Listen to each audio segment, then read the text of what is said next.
Thank you very much. Thank you. Thank you. And a very special hello to CPAC. It's been a long time. We've loved being back, and it's hotter than ever. This place is packed. You got to see outside. They can't. They don't know what's happening. They have no idea what's happening. And a friend is here from Argentina, and a friend is here from Poland. Stand up.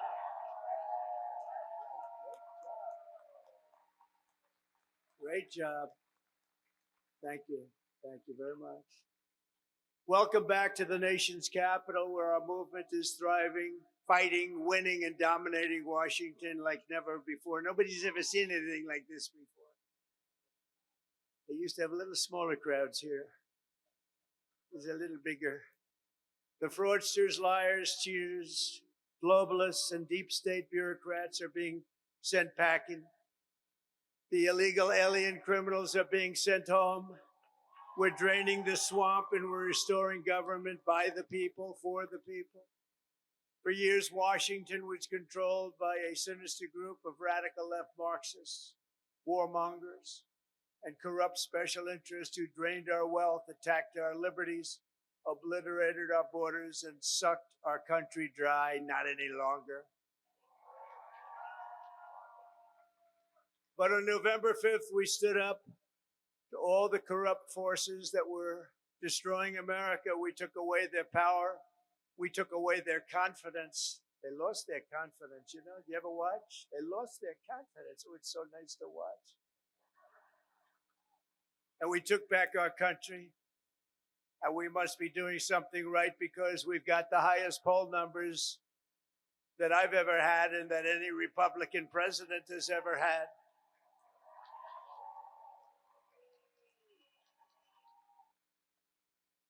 And our approval rating is now the highest ever across all demographics. Rasmussen just came out at 56%, Insider Advantage 56%, RMG Research 57%. And we have many polls in the mid-60s, one at 71%. We like that, 71. And according to YouGov, a big deal, 70% of Americans believe that what we are doing is right, and we are keeping our promises. That's all we're doing, when you think, is keeping our promises. That's all we had to do. And their promises weren't worthwhile to go and vote for. They loved men playing in women's sports, open borders, little things like that. But don't tell them. Don't tell them. Keep it quiet. We'll tell them about a week before the next election. Now keep it quiet. Let them think it's a great thing what they're doing. You saw Maine yesterday, right? The governor of Maine.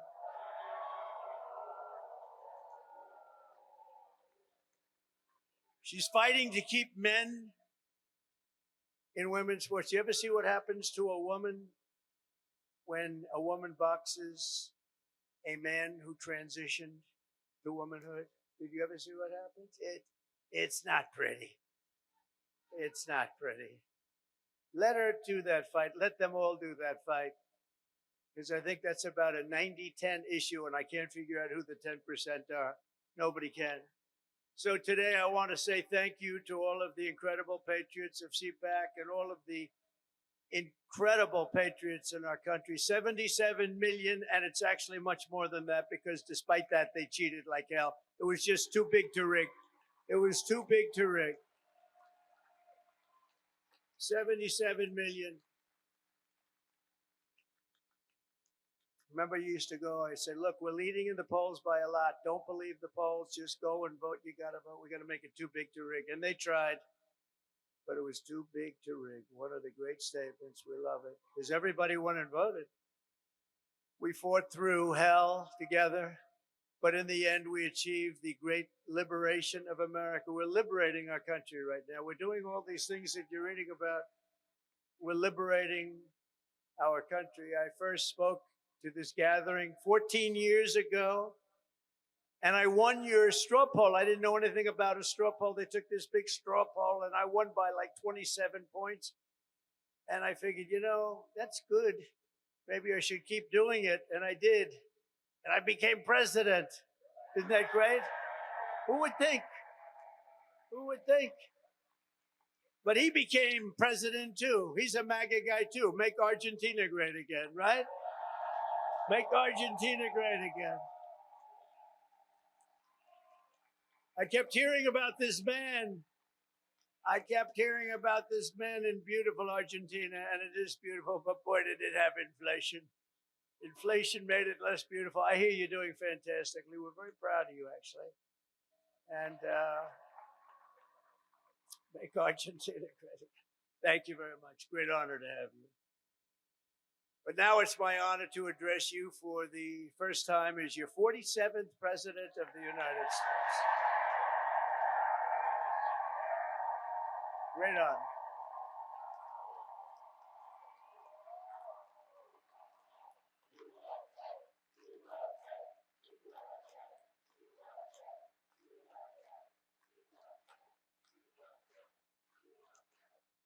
I want to begin by thanking Matt and Mercedes Schlapp for the incredible job they do, and everyone they put together. They put together an amazing team, the American Conservative Union, for organizing this event. You have some big players here. Senator Ted Cruz, Eric Schmidt, Jim Banks of Indiana. Where's Eric? Where is Eric? Is it? Hello, Eric. You can see Eric anywhere. If he's right in the back of the room, he stands up. They're all good. These are great people. Representatives Riley Moore, James Comer, Harriet Hagerman, Byron Donalds. Our great Attorney General, she's going to be great, Pam Bondi. Where's Pam? I don't know where she is. So many people. So many people. Secretary Doug Burgum. Secretary Chris Wright. Oh, he's going to get that energy out of the ground. Secretary Scott Turner. Our next ambassador to the United Nations, Elise Stefanik, who just gave a great speech, by the way. A very good friend of mine. Is this guy central casting, though? Tom Homan. Is he central casting?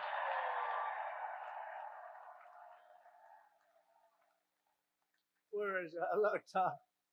Are you? Well, I love that. How can I love a guy like that? But I do. He's doing a great job. Thank you, Tom, very much. Thank you. I appreciate it. Arkansas Governor Sarah Sanders. Thank you, Sarah. Thank you. And Pennsylvania Attorney General Dave Sunday. I love that name. We're also honored to be joined by President Duda of Poland, who's a fantastic man and a great friend of mine. And we got 84% of the Polish people that voted for us, so you must be doing something right, huh? Hanging out with Trump. And again, President Milei of Argentina. Thank you very much. Thank you very much. What a great guy. And the Prime Minister of Slovakia, Robert Fico. Robert. Thank you, Robert. Thank you. Nice to see you. The leader of the UK Reform Party, who, by the way, did really well in that last election. I've been his friend for a long time, and I wasn't sure, am I supposed to be his friend or not? But it never mattered to me if he did well or not. I always liked him, but it's easier to like him when he got the kind of votes he got. He really took it by storm, and they say he's going to do even better this time. Nigel Farage. Where is Nigel?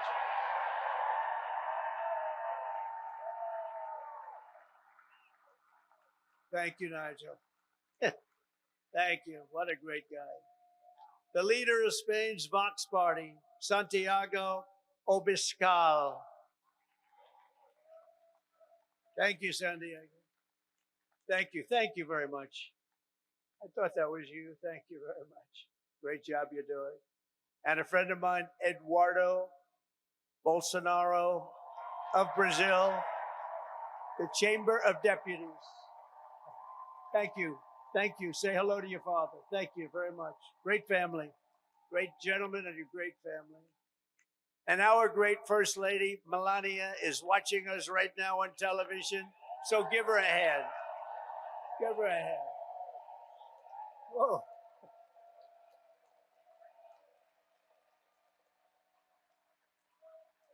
Thank you. Thank you. Oh, she's going to be happy. That's so nice. We love our First Lady. Everybody does. With the help of so many incredible supporters here today, we're going to forge a new and lasting political majority that will drive American politics for generations to come. I think we're going to do fantastically well in the midterms. You know, in theory, the one that wins the presidency does not do well in the midterms, but I think this is going to be a change. We're at a level, I don't think we've been at this level maybe ever as the Republican Party. We're a bigger, better, stronger party than ever before. More people in our party than ever before. But the people have given us a resounding mandate for dramatic change in Washington, and we are going to deliver it. We're going to use it, and we're going to make America great again by using it. So it's going to be something.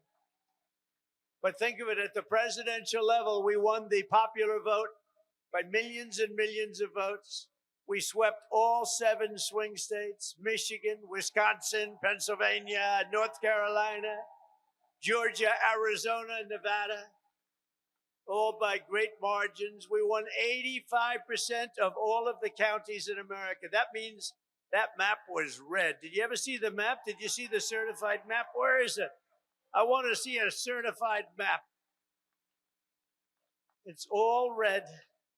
You can hardly find the blue. Think of this. They won 525 counties, and we won 2,600 counties. It's the biggest margin ever recorded. And incredibly, for the first time ever, all 50 states shifted toward the Republican Party. It's never happened before. So it was indeed too big to rig. We won the largest number of African American votes in Republican history, by far. We won the largest number of Hispanic American votes, any Republican ever. Hispanic Americans, we love you. The energy, the brilliance of Hispanic Americans. We won all of the cities and towns along the Texas border, whereas before I ran, we won none. We never used to win any. I got a call from our great governor of Texas who said, President, you just won every single town along the Texas border to Mexico. I said, oh, is that good? He said, it hasn't happened since Reconstruction. I said, define Reconstruction for me. He said, that means essentially the Civil War. That's a long time. But that was when I first heard about it, actually. Our party has become the proud voice of hardworking citizens of every race, religion, color, and creed. And I think one of the main reasons, not that we're conservative or not that we're anything else, we are the party of common sense. It's about common sense, right? It's all about common sense. Over the past month, we've confirmed an all-star team of warriors, patriots, visionaries, and put the America First agenda into action. I see Doug Burgum sitting right over there. I tell you, he was so good. I looked at him. I said, I got to have him here. I got to have him. He was a great governor. He's involved with a little thing called energy. He's got the Department of Interior, and Chris Wright has the Department of Energy. So Chris has no energy, and Doug has all of the energy. Chris has more interior, but he doesn't have. So I merged them. So now you have an energy guy, and you have the guy with all the energy, and you're going to drill, baby, drill, aren't you, huh? Drill, baby, drill. And Catherine, stand up. His wife is incredible. She is such an incredible woman. Incredible woman. You got very lucky, Doug. It's good to be successful, isn't it, Doug? She's an incredible woman. He's an incredible guy. In addition to the great cabinet secretaries we have here today. We confirm Secretary of Defense Pete Hegseth to end the woke insanity and rebuild our military. Pete is fantastic. Thank you. To stop the weaponization of federal law enforcement. I know about that, I think, better than any human being on earth. This week, we swore in a new director of the FBI, somebody that everybody wanted, Kash Patel.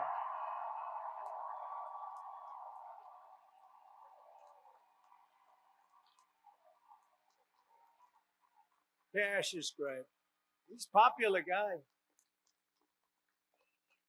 He went through with the blessing of a lot of good people, too. I'll tell you, it was great. To end the politicalization of our intelligence agencies, we confirmed Director of National Intelligence, Tulsi Gabbard, who is something very respected, highly respected. And to make America healthy again, we confirmed Secretary of Health and Human Services, Robert F. Kennedy, Jr.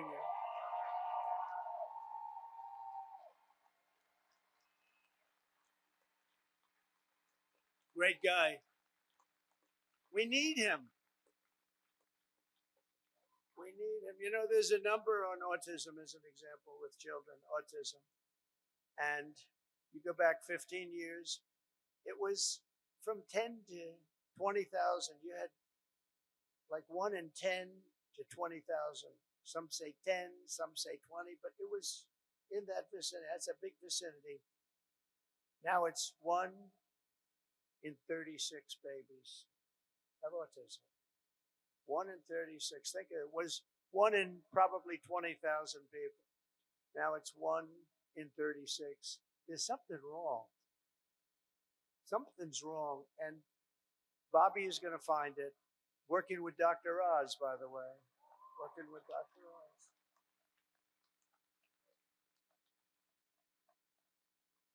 Together, we've achieved more in 4 weeks than most administrations achieve in 4 years. We made a lot of progress. I heard O'Reilly last night say Donald Trump, for the first 4 weeks, is the greatest president ever in the history of our country. That was O'Reilly. Bill O'Reilly is all right. You know who he said second was? George Washington. That's not bad. I beat George Washington. I love beating George Washington. Thank you, Bill. On our first day in office, we declared a national emergency at our southern border. After years of politicians using our military to defend foreign borders while leaving our country defenseless, helpless, we deployed a group of people, active duty troops, to defend our border and repel the invasion of our country. This was an invasion. You know, we had a great first term, a really great first term. And I called it an invasion. And we had great numbers, but now we have the best numbers we've ever had. We've never had numbers like this. We've done it all in 4 weeks. Think of it. That was Tom Homan, Kristi Noem, the whole group. On day one, I ended catch and release. I reinstated remain in Mexico when I signed an order that will end birthright citizenship for the children of illegal aliens. Because it wasn't meant for these children. It wasn't meant for people that escaped or invaded, came into our country illegally. It was meant for the children of slaves. Because when it was done, many, many years ago, it was during a very tough period in this country's history, and that was meant for the children of slaves. I wish people would understand that so they could get this thing approved and we don't have millions and millions of people coming into our country and they shouldn't be here. This week, I also canceled temporary protected status for migrants from Haiti. They're pouring into our country, pouring in. If I weren't elected president, there'd be nobody in Haiti anymore. They were pouring in at levels from other countries too, all over Africa, the Congo, all over South America.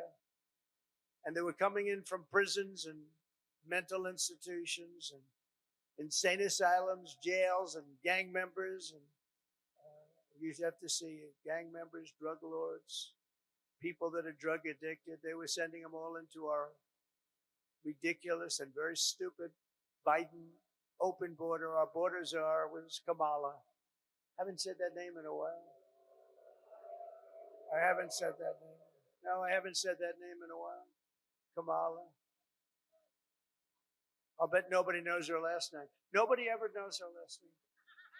Even during the campaign, you'd have to say Kamala. It's strange, a little different name. Kamala, because her last name was Harris.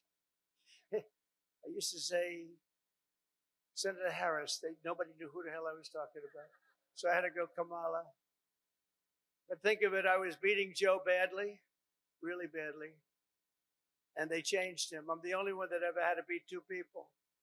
I had to beat two. We beat two. I didn't beat. You beat. You beat two people.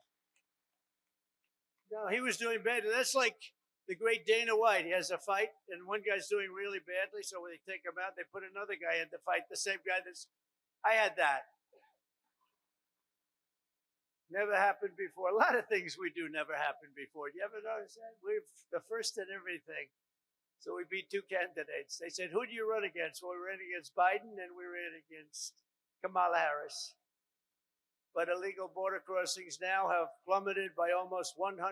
The border czar never called the border, never called the great people of the border. They have unbelievable. I called them so much they couldn't take my calls. They hated me. But then they became to love me. You know why? Because the border people want to have great borders. But you have to call them on occasion. How are we doing today? Pete, how are we doing? You have to call. And we called the right guys. I became friends. The Border Patrol endorsed me.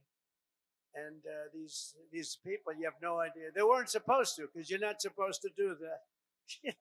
I don't think you're allowed to do it. Actually, they did it anyway. They said, this is crazy.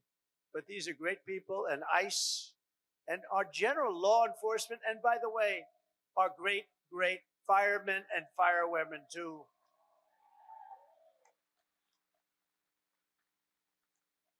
They were great. They all endorsed us. With the police, we got high 90s in terms of, and many of them were unionized, We have a young lady who's right now going for the Department of Labor, and she tends to be a little bit on the slightly left of center.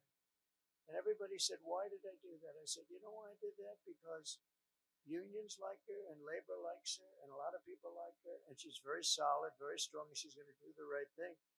But they all voted for us. They didn't vote for me, they voted for us.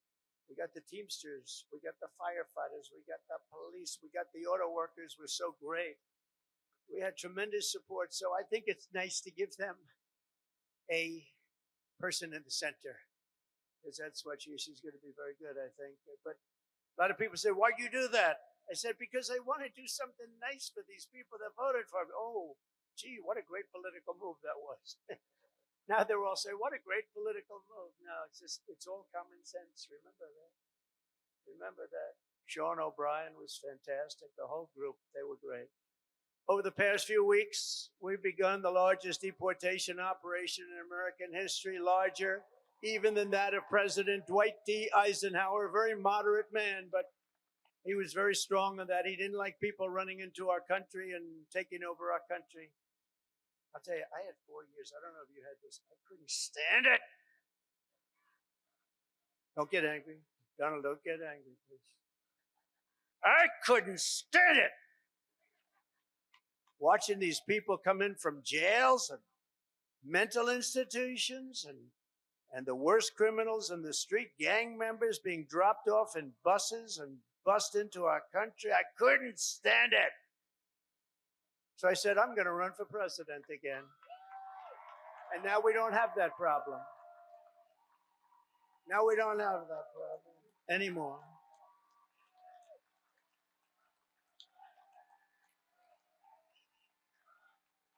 We don't have that problem anymore.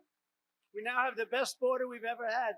And by the way, if they can ever find my world's favorite chart ever in history, I'll show you what it was when I left. And now it's even slightly better. Can you drop that chart, do you think? I don't know. I never tell them about this, but they used to drop it like magic. If they can, they'll drop it. Who the hell knows? But it's my favorite chart. My favorite chart in history. We're liberating communities like Aurora, Colorado, and Springfield, Ohio, that have been occupied by illegal alien criminals from all over the world. We're rescuing the Americans whose jobs have been stolen, whose wages have been robbed, and whose way of life has been absolutely destroyed. And under the Trump administration, our country will not be turned into a dumping ground. We're not going to do it. We're going to have a great country again. It's going to happen soon, a lot sooner than you think. And we're going to have so much money coming in from tariffs. Oh, you're going to say, your senators and your congressmen are going to say, please, sir, please. You're making us look so bad. We have so much money coming in. I didn't know this was going to happen. Please don't do this to us. We look very bad. But they're great. They're doing well. I tell you, the Republican senators they're sticking together. The Republican congressmen and women are sticking together. Every once in a while, you have one that wants a little action or something. I don't know what it is. It's so sad to see. I just hate to see it. I hate to see it, but they're sticking together. One thing about the Democrats, they have rotten, horrible policy, the worst policy in history, but they stick together. We have great policy, but sometimes they don't stick, but they've been sticking for us. They've been sticking. And I think the speaker and the leader have done a fantastic job.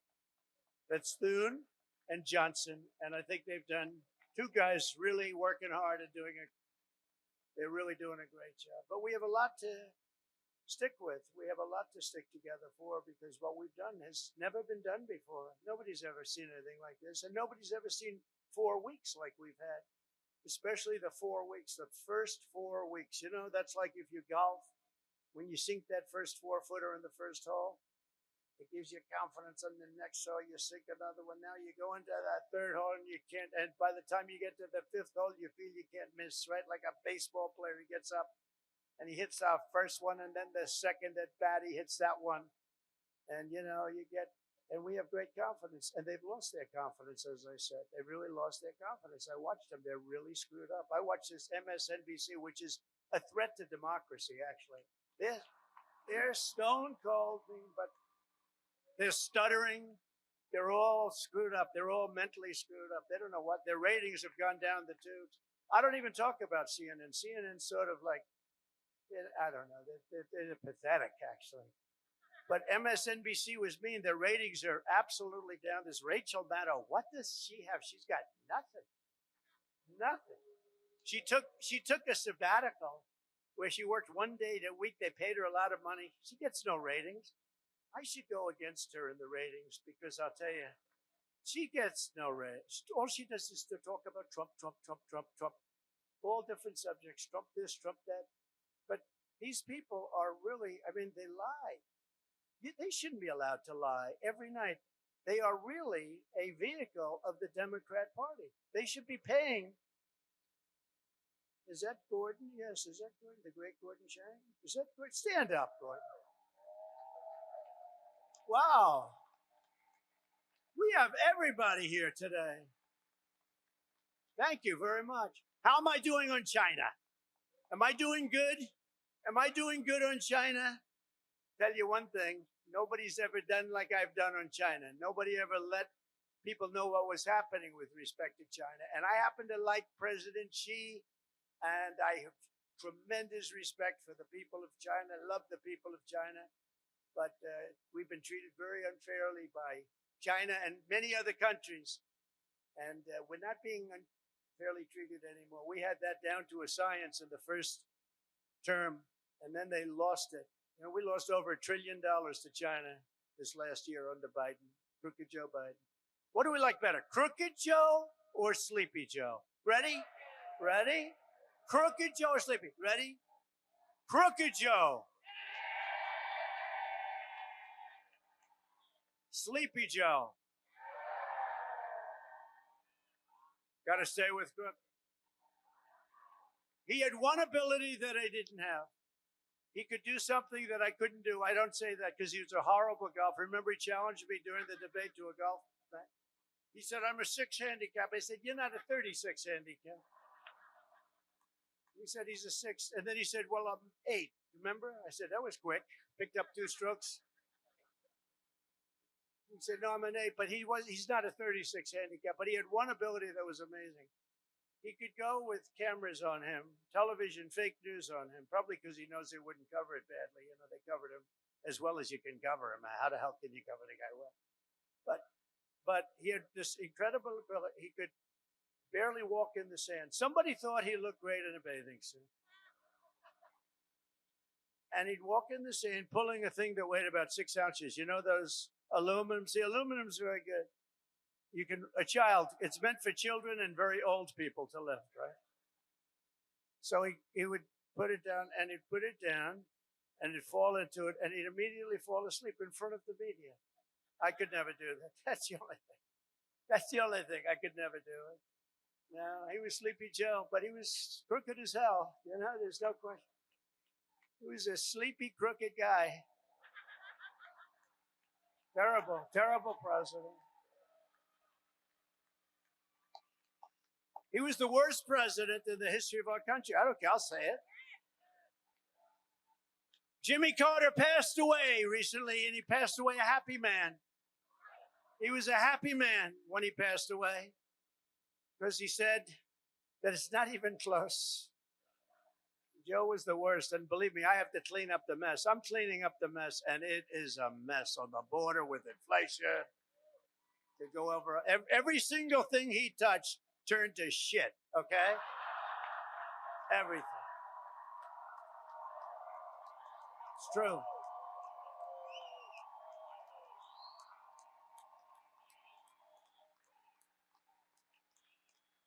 It's true. That's true. Now Franklin Graham's angry at me. You know that. Franklin wrote me a letter. He said, I love your speeches. I love them. I love them so much. But they'd be better if you would never use foul language. And I told him, I said, Franklin, you know, Franklin Graham's a great guy, by the way, does a great job. The son of the great Billy Graham, right? But I said to Franklin, you know, sometimes you need it for emphasis. And he said, no, they'd be even better if you wouldn't use any bad language. That's not really a terrible word, you know. But that's a much more appropriate word, a better. What word would I use to describe? What word could I use? And we have to be truthful too. So, you know, all countries are now taking their illegal aliens back, even those that stated strongly, we will never take them back. Don't ever send them to us. But they said that during the Biden administration. They never said it during my administration. Venezuela's taking them back. Colombia's taking them back. Remember, Colombia said, we will not take them back, he said. And within about 13 minutes, I think, we would love to take them back. In fact, we will send our planes to pick them up. Remember? And they said, what happened? What happened? And you see these Venezuelan planes loaded up with some real nice people. You wouldn't have wanted to be the pilot on any of those planes. But they know we're not playing games. And just this week, I officially designated bloodthirsty cartels and murderous gangs as foreign terrorist organizations, something which Biden didn't want to do and nobody wanted to do. It's true. The full might and power of the federal government now be dedicated to eradicating MS-13, Tren de Aragua. That's the Venezuelan prison gangs. These are very nice fellows. The only thing good about them is they make our criminals look like nice people. It's true. Remember when they used to say, people that come in from foreign countries are nice people. These are wonderful people. These are good people. They're not murderers. They're not terrible. These people make us look like babies, okay? You know the Hells Angels? They're among the nicest people on earth when you compare them to these thugs. And the Hells Angels actually love our country, if you can believe that. They actually do. but their members and their leaders in the United States will be hunted down. I'm talking about MS-13. They're hunting them down. We removed tens of thousands, MS-13, Trendiragua, rooted out, arrested, and expelled from our soil like the savage monsters that they are. We don't have anybody coming up from Argentina. Nobody's coming up from Argentina to facilitate the mass removal of criminal aliens. I also issued an executive order to make available the full capacity and detention. We're going to use Guantanamo Bay. We have a detention facility that's actually massive. Nobody even knew it existed. Holds thousands of prisoners. We never used it. For 4 long years, you had a president who put illegal aliens up in penthouse suites in beautiful hotels on Park Avenue, on Madison Avenue, or on Fifth Avenue in Manhattan. Now you have a president who is stamping their ticket to Gitmo on a one-way trip back to the places from which they came. Wonderful places. Big difference. My administration is also moving swiftly to save the U.S. economy from the train wreck of inflation and worse that Joe Biden created. I withdrew from the one-sided Paris Climate Accord. It was a disaster. I terminated the Green New Scam. One of the greatest hoaxes ever played on this country is the Green New Scam. We spent trillions of dollars on this nonsense, and just a total hoax. It really set back our country, I want to tell you, monetarily and every other way. And I canceled Joe Biden's insane electric vehicle mandate where everybody has to have an electric. And if you want an electric car, get an electric car. If you want a gasoline-powered car, if you want to have a hybrid, you get it. The only thing you can't do is a hydrogen-powered car. You know why? They said it really works great, but when it doesn't work, you never find the body. That's a bad sign. You know, when it doesn't work, they found the body on a tree about 250 yards up the road. It's seriously bad. So we'll leave hydrogen out of it for a little while, I think, or maybe permanently. I'd say permanently. To crush inflation by slashing spending, I imposed an immediate federal hiring freeze, a federal regulation freeze, and a foreign aid freeze we're given to countries that hate us. We're giving billions and billions of dollars to countries that hate us. And I signed an order creating the Department of Government Efficiency. You probably haven't heard of it, which is now waging war on government waste, fraud, and abuse. And Elon is doing a great job. He's doing a great job.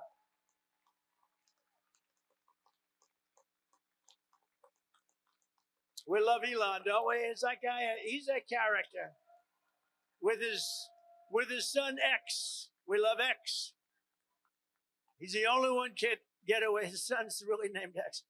He's the only one can get away with naming his son X. We haven't did it this age. You're crazy, but he's great. He's doing a great job, and he doesn't need this either. He doesn't need it, but he wants to see. You know, he's a patriot. People said, well, what official position does he have? I said, patriot. Oh, they didn't know. They said, that was good. He's a patriot. Here are some of the flagrant scams that, as an example, they've spent money on and we've been able to recapture for a large dose of it at least. $520 million for a consultant to, think of it, $520 million. $520 million. You know, when I hire consultants and they just take advantage of me, it's a horrible thing to watch. And I give them $25,000. I feel I'm overpaid. These guys got $520 million. Environmental, social, governance, and investments in Africa. $25 million to promote biodiversity, conservation, and socially responsible behavior in Colombia. This is Columbia, South America, not Columbia University. Of course, that might be worse, actually, based on their actions. $40 million to improve the social and economic inclusion of sedentary migrants. Nobody knows where. Who are they? Where do they come from? Just sedentary migrants. Nobody even knows what a sedentary migrant is. If they were sedentary, they wouldn't be a migrant, right? They wouldn't move. No, they wouldn't move. They'd stay in the same place. Right, Doug? $42 million for social and behavior change in Uganda. $10 million for Mozambique medical male circumcisions. Why are we going to Mozambique to do circumcisions? It's a lot of money. $14 million for improving public procurement in Serbia. Here's a beauty. $486 million to a consortium of elections and political process strengthening ideas, of which $22 million goes to inclusive and participatory political process in Moldova. $29 million goes to strengthen the political landscape and help them out so that they can vote for a radical left communist in Bangladesh. You had to see who they supported. You wouldn't believe, yeah, you would believe it. Nobody in this room would be in that group. $20 million for fiscal federalism and $19 million for biodiversity in Nepal. $47 million for improving learning outcomes in Asia. $18 million for helping India with its elections. Why the hell? Why don't we just go to all paper ballots? Let them help us with their elections, right? Voter ID. Wouldn't that be nice? We're giving money to India for elections. They don't need money. They take advantage of us pretty good. One of the highest tariff nations in the world. We try and sell something, they have a 200% tariff, and then we're giving them a lot of money to help them with their election. $32 million for the Prague Civil Society Center. $14 million for social cohesion in Liberia. $9.7 million to develop a cohort Cambodian youth with enterprise-driven skills. Think of that. Millions of dollars for sex change operations in Guatemala. $20 million for Sesame Street in Iraq. They put on a little play on the street. $20 million. You could do it on Broadway and have $19 million left over. No, it's a scam. They get kickbacks and all sorts of things. It's a scam. Who ever heard of it? Think of it, $20 million Sesame Street play. We're also uncovering outrageous incompetence and fraud in the Social Security. We have, look, let's assume that people, generally speaking, in our case, and everybody in this room, we're going to all live way over 100, but this is a little ridiculous because not too many people are going over 100. Everybody, hopefully, in this room will. But there are in the Social Security ranks and files. And what we're doing now is finding out, do they get paid? Do they get paid? In other words, is somebody taking all of this money? So they have over 100 to 109, 4.7 million Social Security numbers. Think of that, from people whose age is over 100. 3.6 million people whose age is over 110 years. 3.47 million people who are over 120 years of age. 3.9 million people whose age goes from 130 to 139 years of age. 3.5 million whose age goes from 140 to 149 years old. 1.3, see, it's coming down now slowly. No, it's all a scam. The whole thing is a scam. 1.3 million people, 1.3 who are over 150 years of age. And over 130,000 people are listed on our Social Security rolls as over 160 years of age. Now the final is at 1,039, so now we're down into reasonable numbers. 1,039 people are listed between the ages of 220 years old to 229. And we have one person who's listed at 241 years of age. And we have one person listed at 360 years of age, an all-time record, and our country's 250 years old. So that person's substantially older than our country. Under our administration, there will be no tolerance for Social Security fraud. We will not allow anyone to cheat our seniors, and those who will do that will be prosecuted by Pam, Bondi, and others. We are also going to Fort Knox. I'm going to go with Elon. And would anybody like to join us? Because we want to see if the gold is still there. We want to see. Wouldn't that be terrible? We open up this Fort Knox. It's just solid granite that's 5 feet thick. The front door, you need 6 musclemen to open it up. I don't even think they have windows. Wouldn't that be terrible if we opened it up and there was no gold there? So we're going to open those doors. We're going to take a look. And if there's 27 tons of gold, we'll be very happy. I don't know how the hell we're going to measure it, but that's okay. We want to see lots of nice, beautiful, shiny gold in Fort Knox. Don't be totally surprised. We open the door, we'll say, there's nothing here. They stole this too. Now, we have a very corrupt group of people in this country, and we're finding them out.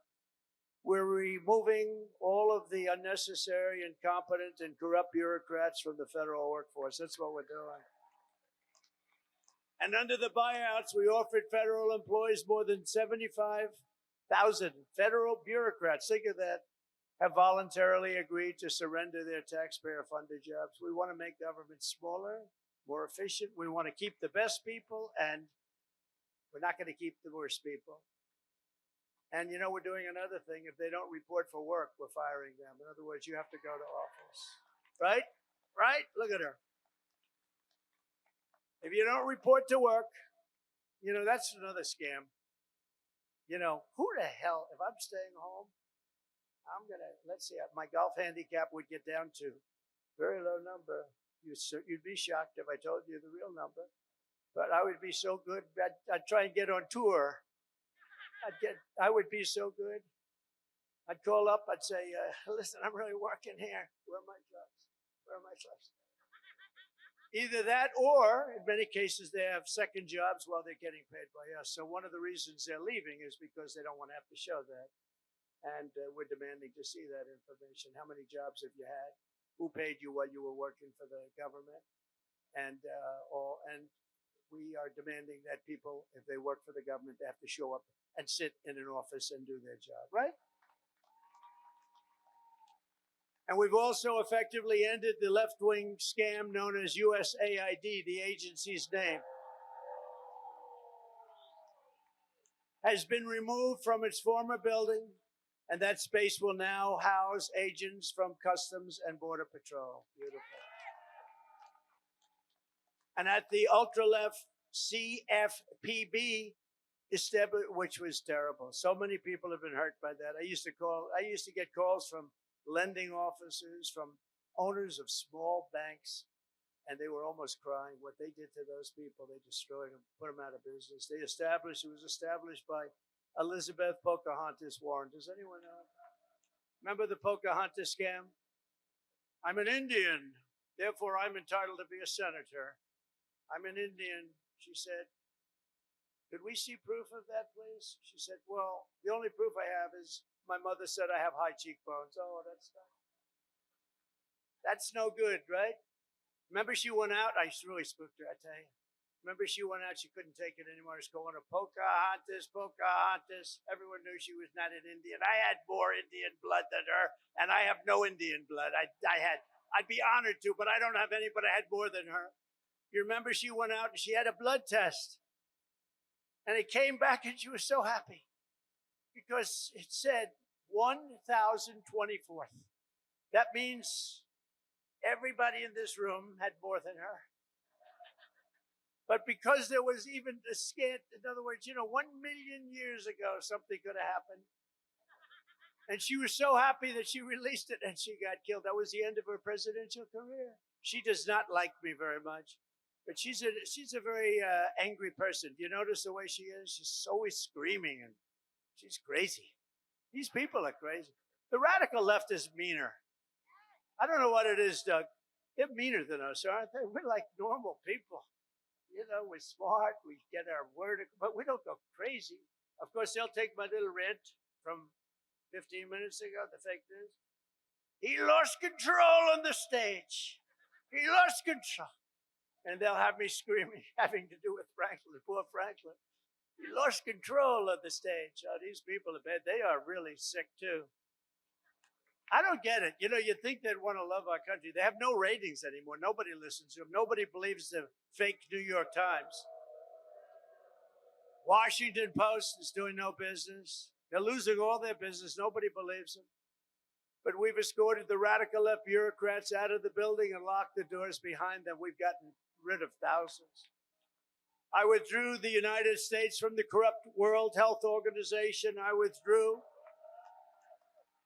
from the anti-Semitic UN Human Rights Council. The council is horrible, and I withdrew from the terror-supporting UN Relief and Works Agency. The UN has such great potential, but not the way it's run now. It's terrible the way it's run now. We stopped all taxpayer money to these corrupt institutions. And by the way, just so, who the hell knows, we got to talk about something very important. The war between Russia and Ukraine. People are being killed, mostly young men, mostly Russian and Ukrainian men, at levels you've never seen before. Thousands of people a week. I've spoken to President Putin, and I think that thing is going to end.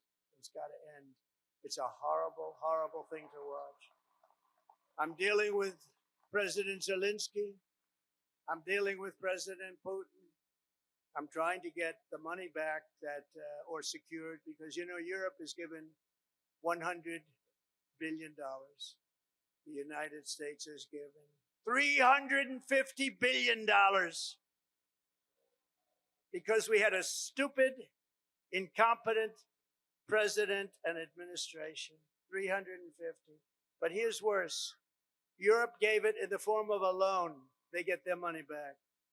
We gave it in the form of nothing. So I want them to give us something for all of the money that we put up. And I'm going to try and get the war settled, and I'm going to try and get all that death ended. So we're asking for rare earth and oil, anything we can get. But we feel so stupid. Here's Europe. And it affects Europe. It doesn't really affect us, except we don't like to see two things. Number one, how Biden got us into this thing in the first place. Terrible. But why is it that he didn't ask for equalization? Europe should put up more money than us. But even if you said the same thing, how come we went so far out front? And he didn't know that Europe gets his money back. They did it in the form of a loan. We don't get our money back. We get nothing. So we're getting our money back. We're going to get our money back because it's not fair. It's just not fair. And we will see. But I think we're pretty close to a deal, and we better be close to a deal, because that has been a horrible situation. It would have never happened if I were president. And by the way, October 7th, Israel would have never happened if I was president too. It would have never happened. Iran was broke. They had no money for Hamas or Hezbollah. They had no money to give. Everybody knows that. Jewish people in the audience know that. Iran was broke. They were not giving money around. And when I got out, they took all the sanctions off Biden, and Iran became rich very quickly. With oil, you can become rich very, very quickly. And the rest is history. What a horrible thing. Even though the hostages are coming back, I saw it this morning where we got 6 more back. Biden got none back, by the way, just so you understand. None. 0. He would have never gotten any of them back. But they're coming back in pretty bad shape. It's a horrible thing, and many are dead. Many are dead. So we'll see how that all ends up, but it's a horrible thing. But I just want you to know we're working on that. That's a very big part of it. And I don't like talking about it because we're in the middle of negotiations. But it's a very, very sad. It's a very sad. Would have never happened. There was no way. Russia was never going to go in, and they went in because of a lot of reasons. And so many people are dead. Far more people are dead than you're reading about. When they blow up all these cities, all those cities they look like demolition sites. Every single building is down. All of those beautiful golden towers that are 1,000 years old, they're lying on the ground in smithereens, blown to smithereens. There's nothing left of them. They're just lying on the ground, never to be rebuilt again, not possible to rebuild them again. and all of that heritage is gone. People have done a really horrible job. That would have never, if I were president, zero chance that a shot would even have been fired. Wouldn't have happened. So sad. To further turbocharge our economy, we've launched the most aggressive deregulation program in any nation's history. And we're also going to be seeking the largest tax cuts in American history. Again, we brought them down, as you know, from close to 40% down to 21%. Now we're bringing them down to 15% if you make your product in the United States of America. We're defending the American worker like never before, and that's why the auto workers and the union workers and the Teamsters and so many others, they supported us, the firemen, the policemen, so many others, whether they were union or non-union, they all supported us. They supported, it was called workers, and they supported us at levels that nobody's ever seen before. Weeks ago, I imposed a 10% tariff on all goods coming from China because of the fact that they're sending fentanyl into our country, through Mexico, by the way. I'm not happy with Mexico, or I'm not happy with Canada either. I imposed 25% tariffs on all foreign steel and aluminum, and I will soon impose reciprocal tariffs on any country that charges us. And by the way, the reciprocal means they charge us, we charge them, same thing. So nobody can be upset, right? But we have countries charging us 200%, and we charge them nothing. They charge us, we charge them. Our country's going to become rich again, very rich. I always say it's my favorite word in the dictionary.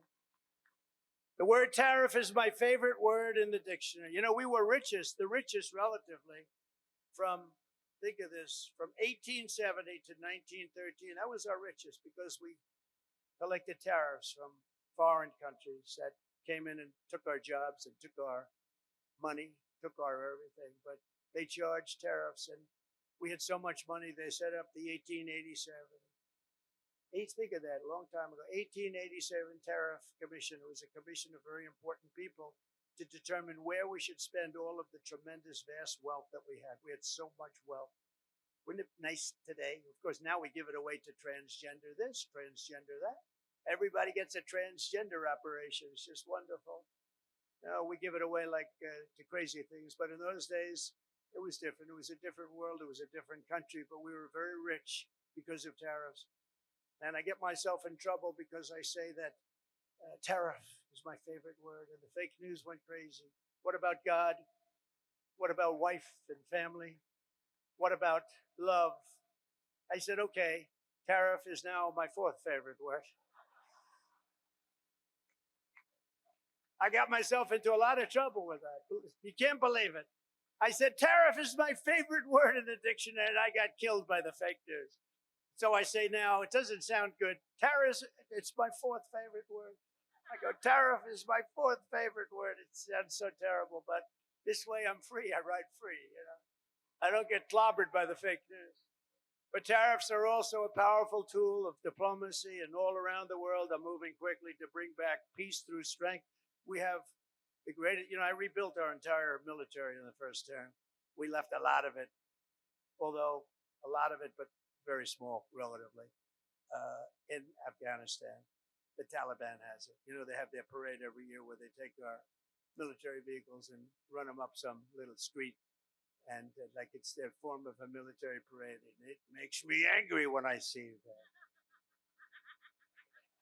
Angry. When I see that, I get angry.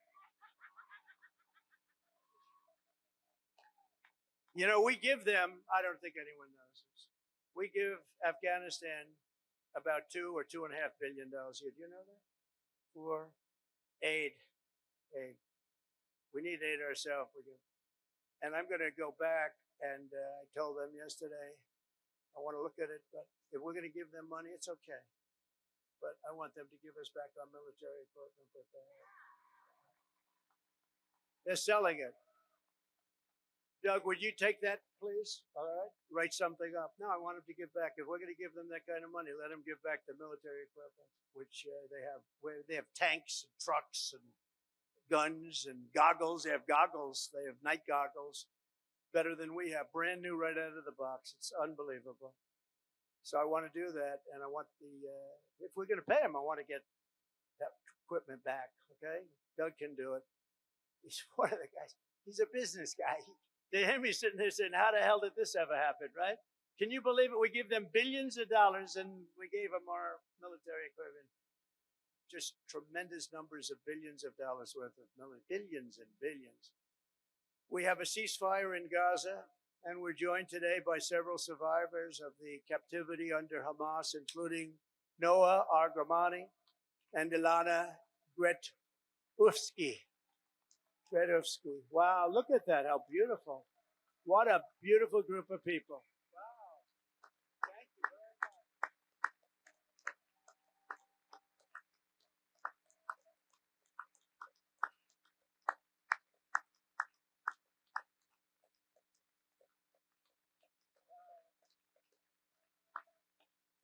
much. Thank you very much.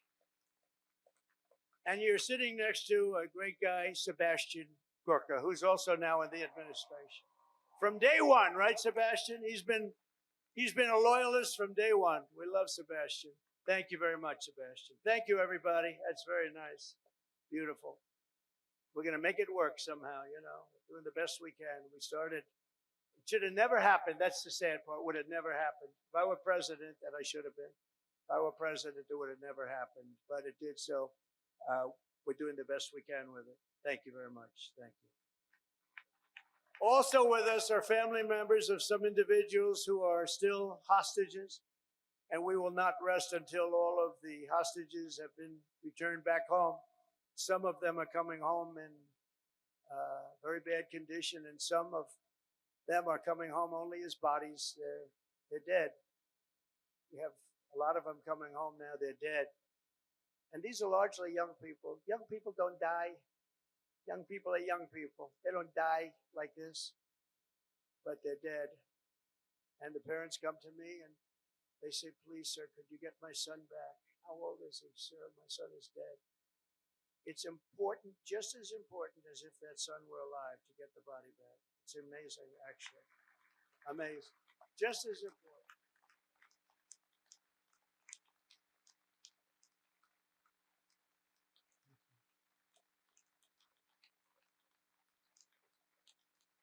Thank you. It's amazing, though, the parents. The parents are strong. I mean, look, strong. What does strong mean? Strong is their life is ruined. Really, it's ruined. I see the people, but they come up to me and it's so important to get the body back. They know. And some are not sure. They're 80% sure he's dead or she's dead. But they have that little glimmer of hope. And I say, let them have that hope, right? Let them have that hope. But getting the body back is just as important as getting the son back healthy or the daughter back healthy. It's amazing to see when I see the level of intensity and love and sorrow and tragedy. As I said in my inaugural address, it's my hope that my greatest legacy will be as a peacemaker, not a conqueror. I don't want to be a conqueror.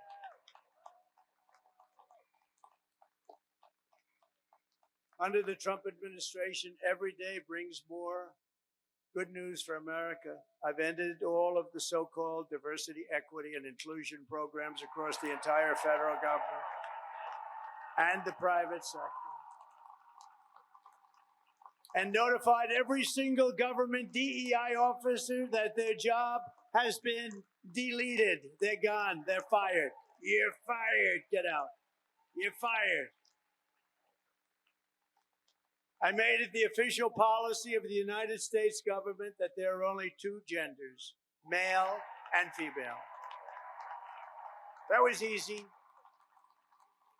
I banned men from competing in women's sports. And I also proudly banned the use of, thank you. We banned the use of puberty blockers, hormone injections, and other chemical and surgical mutilation of your youth. Could you imagine making a speech like this 10 years ago? People would say, "What the hell is he talking about," right? This is a sickness that came along with critical race theory and all of the other things that we had to put up with. And it's all out now, critical race theory and transgender insanity. It's all gone from our schools and from our military. And I believe it's gone too. I think we've turned the heads of even the people that, if you can believe they're believers, I don't know if they were, but I believe that it's all gone. And I've directed the reinstatement of any service member who was expelled from the armed forces due to the COVID vaccine mandate. They will be returned to their former rank with full back pay. Full back pay.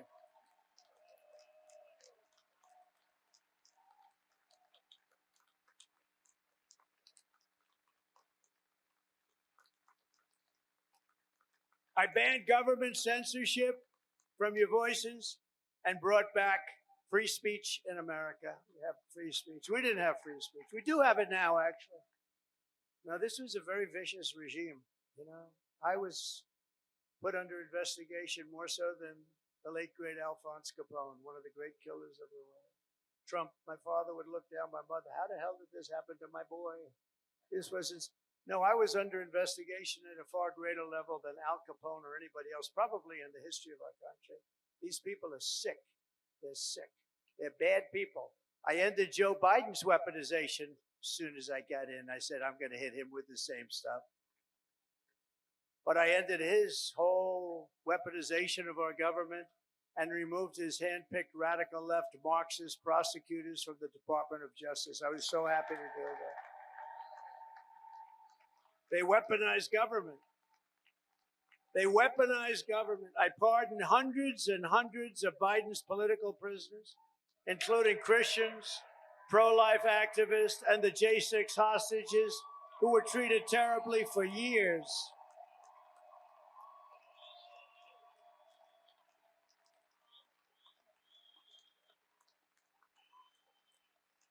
We even got rid of people like Pete Buttigieg, who did the worst job of anybody in the history of transportation. What a bunch of losers. I revoked the security clearances of Anthony Blinken, Jake Sullivan, John Brennan, James Clapper, and every non-patriot who lied to cover up Hunter Biden's laptop from hell. We took away their security clearances. They're not allowed to enter any government building either. I also revoked Joe Biden's security clearances, the Biden crime family security clearances, and they'll no longer be allowed to access state secrets while selling themselves all around the world. Oh, well. Now, these were bad people. These were bad people. And I do that because this should never be allowed to happen again. What happened to me in this administration, what happened on J6, what happened on all of the things they did that were so bad, should never, ever be allowed to happen again. And on a friendlier note, I renamed the Gulf of Mexico the Gulf of America.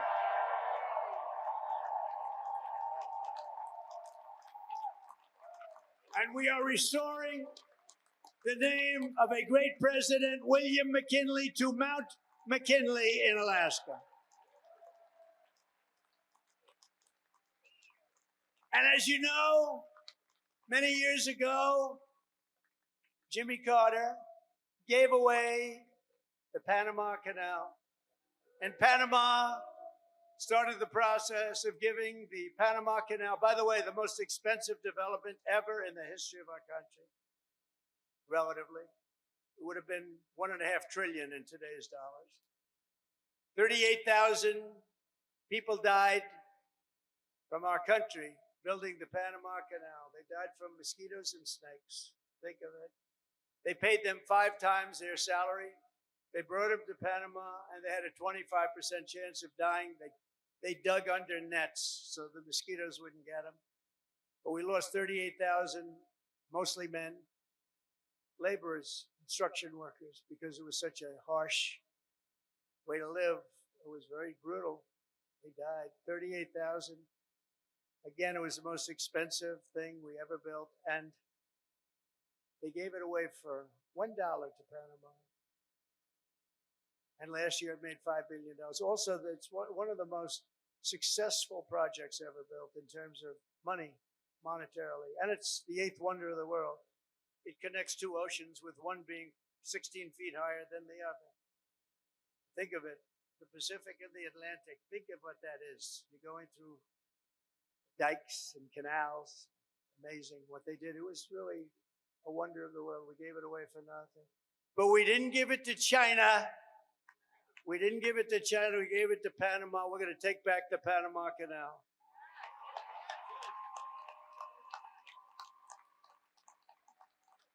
In a matter of weeks, we have restored America's pride, America's confidence, and America's spirit.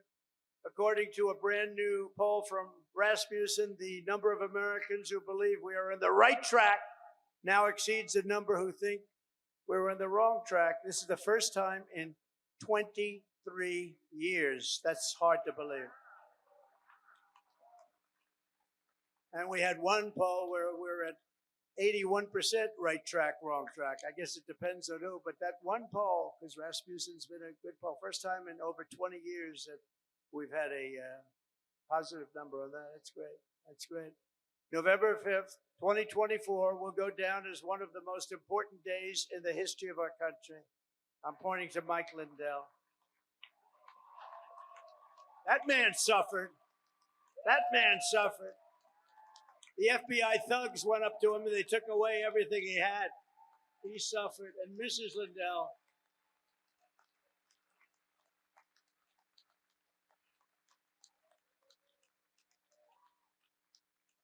was a great guy. They went after him. It was just terrible. This was a vicious weaponization of your government. But he's all, I'll tell you, he stood up. He's all man. He stood up strong. And nothing was going to faze him. And I want to thank you on behalf of everybody, Mike. You put up with a tremendous amount. And he never changed his mind. He said that election of 2020 was rigged. And he's more of a believer today than he was even 4 years ago. But now it's okay to say it, Mike. Now it's fine. Now, that's why, when it comes to a day where you can't challenge crooked elections, we've got a real problem in this country. And as of January 20th, 2025, the dark days of high taxes, crushing regulations, rampant inflation, flagrant corruption, government weaponization, and total incompetence, those days are over. They're over. But we cannot stop now. We're going to push forward every single day. In the immortal words of that great American hero, Captain John Paul Jones, I have not yet begun to fight.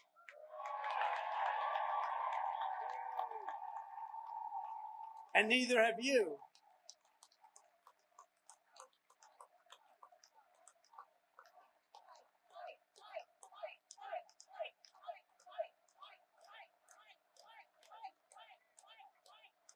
So together for the next 4 years, we are going to stand strong. We are going to work hard. We are going to fight, and win. Thank you to CPAC. Thank you, Matt. Thank you, Mercedes. Thank you very much. Thank you, everybody. God bless America. Thank you very much.